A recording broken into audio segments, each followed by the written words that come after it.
आज हम सब लोग रेजोनेंस के बारे में स्टडी करेंगे। तो पहले तो हम सब लोग जाने कि रेजोनेंस होता क्या है या इसका एप्लीकेशन क्या है।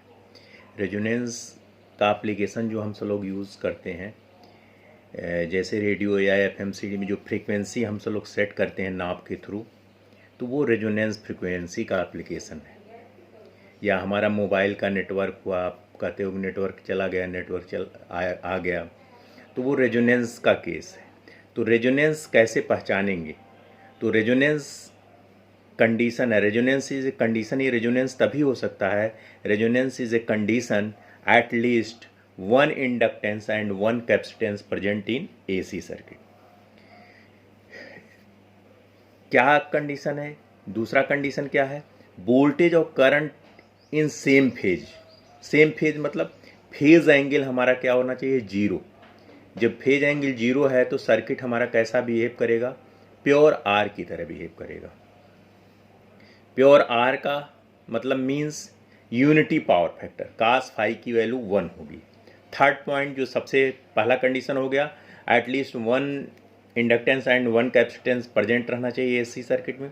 दूसरा point voltage and current same phase में means unity power factor. Third point सबसे इंपॉर्टेंट पॉइंट है, इमेजिनरी पार्ट क्या होना चाहिए? जीरो होना चाहिए। सबसे इंपॉर्टेंट लाइन है क्या? Imaginary part zero, equal to zero.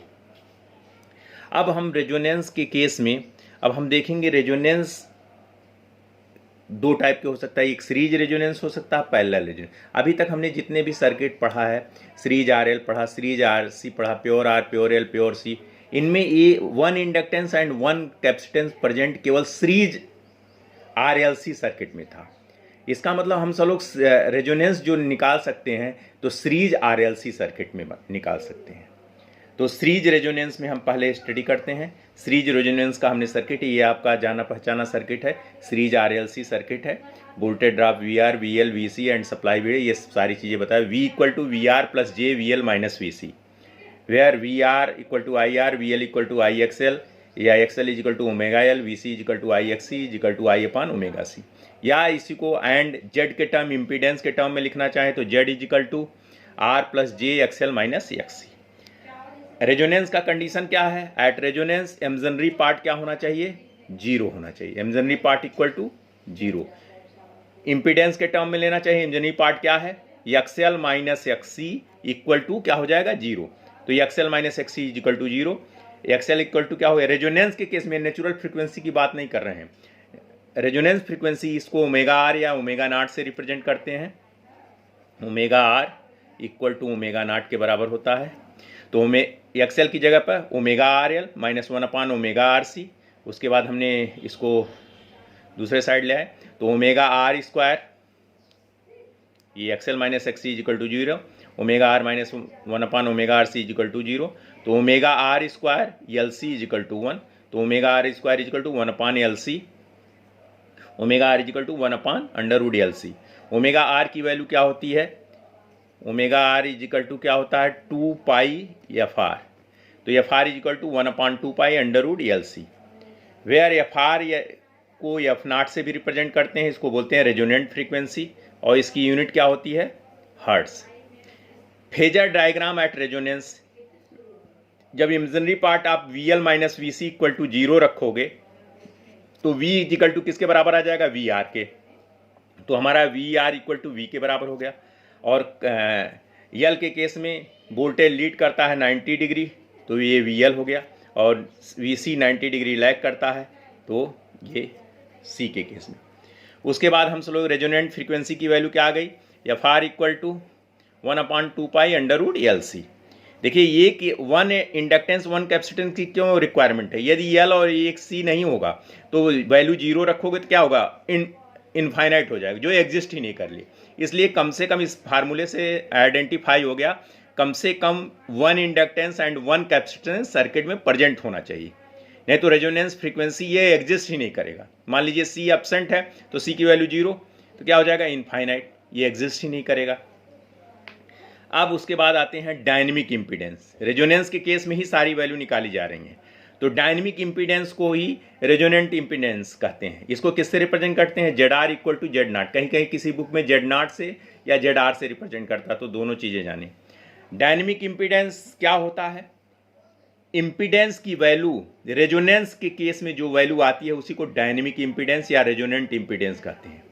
The circuit impedance at resonance is called dynamic impedance and its units ohm, Z R equal to R ohm. At resonance VL minus V C equal to क्या हो जाएगा? VL minus V C equal to zero. तो VL minus V C equal to zero, therefore क्या हो जाएगा? V equal to किसके बराबर हो जाएगा? उसमें रखेंगे इस वाले इक्वेशन में, ऊपर वाले VR इक्वल टू VR इसमें रखेंगे तो क्या होगा? V इक्वल टू VR के बराबर होगा। अब resonant current IR equal to I not, V equal to VR आ गया, ये हम ऊपर ये डिस्कशन किए हैं। और V इक्वल टू VR की वैल्यू क्या है? I into Z R. Circuit अब इम्पीडेंस की तरह बिहेव करेगा तो IR equal to V by Z R. तो IR इक्वल टू क्या हो गया? V बाई आर या V बाई जेड आर। तो रेजोनेंस इम्पीडेंस क्या आ गया? इसकी यूनिट क्या हो जाएगी? Ampere. Power at resonance, power का फार्मूला, एक्टिव पावर का फार्मूला PVI cos फाई होता है। अब रेजोनेंस के केस में है तो IR हो जाएगा V बाई आर, और रेजोनेंस के केस में पावर फैक्टर की वैल्यू 1 होती है तो 1 रख दिया, तो power at resonance V square by R, इतना वाट हो गया। उसके बाद हम सब लोग आते हैं क्वालिटी फैक्टर। क्वालिटी फैक्टर क्या होता है? क्वालिटी फैक्टर क्या होता है? Ratio of voltage drop across L RC to applied voltage at resonance is called quality factor and it is unitless. ये voltage Q factor is equal to voltage drop across L RC applied voltage at resonance. तो Q is equal to VL or VC upon V, तो I into XL, IR cancel हो गया, XL is equal to omega R into LL, XL is equal to omega R L, omega R की value है और L को हमने लिख लिया under root L into under root, और omega R 1 upon under root L cancel हो गया, तो Q इज इक्वल टू क्या आ गया?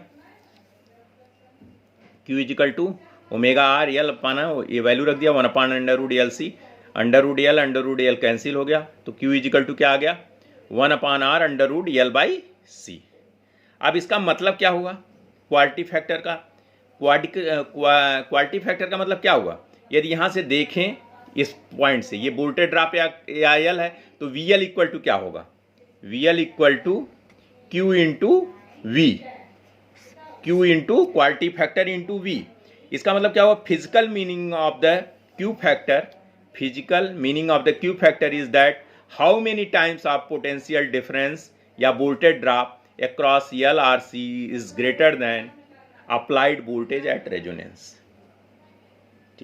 तो सीरीज रेजोनेंस के बारे में हम सब लोगों ने रेजोनेंस फ्रीक्वेंसी निकाल लिया, डायनेमिक इम्पीडेंस निकाल लिया, रेजोनेंस करंट निकाल लिया और क्वालिटी फैक्टर, ये हमारे फार्मूले हैं। उसके बाद हम सब लोग बैंडविड्थ पे आएंगे। बैंडविड्थ का ये वेव डायग्राम बना लिया, ये पावर को रिप्रेजेंट कर रहा है। ये बैंडविड्थ जो लगा रहा था ब्लैक वाले पोर्शन हो, तो इसको बैंडविड्थ कहते हैं। Bandwidth in series resonance circuit, frequency between F2 को अपर कट ऑफ फ्रीक्वेंसी बोलते हैं, F1 को लोअर, और ये रेजोनेंस फ्रीक्वेंसी। तो frequency between upper cut off frequency to lower cut off frequency is called bandwidth and its units hertz. तो bandwidth is equal to F2 minus F1। Bandwidth अभी derive करेंगे हम सब लोग अगले लेक्चर में, equal to F2 minus F1 equal to R by 2 pi L equal to FR by Q। ये हमारा रेजोनेंस सीरीज रेजोनेंस हो गया।